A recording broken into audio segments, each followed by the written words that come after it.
ana chuan tu dang ngai lo te hlim te in hoi lo par khia ka kan le dun lai te kha tu na zong mualam liam ka dang zo mo si lo min ngil lul so ka ti du lai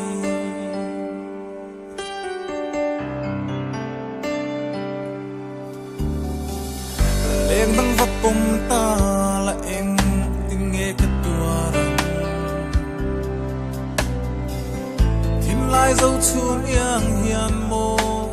ral zel si egan thuan u pon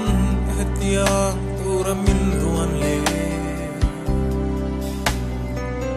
tlang rel soi ka phur isu ngai wang hian om lai nei reng chung sin ka thin lung hian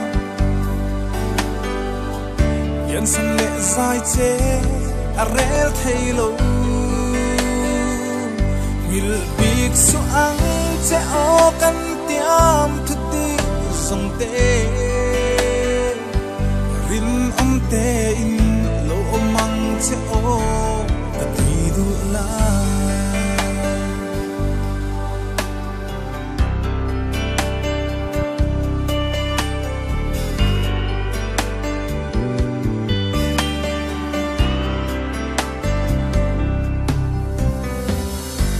se na tham ral mai tu ka don ngam lo itel lo sing nun zong ka tua an nan nan lua e thei ni se run mun le bun zai re kum tlong par khia dun kan nuam nge ye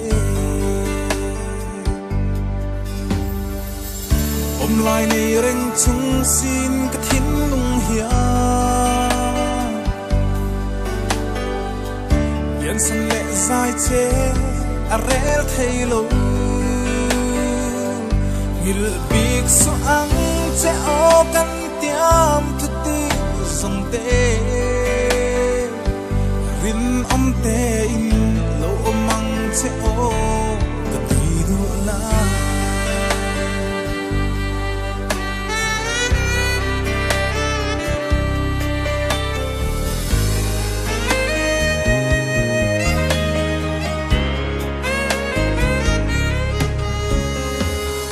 warain ashil ma na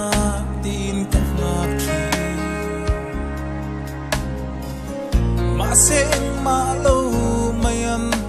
lo ni le thi thei ni se pua lo run in a cheng du din fanao mal tuan cho in leng du ni la lai nei reng chung sin ka thin lung hian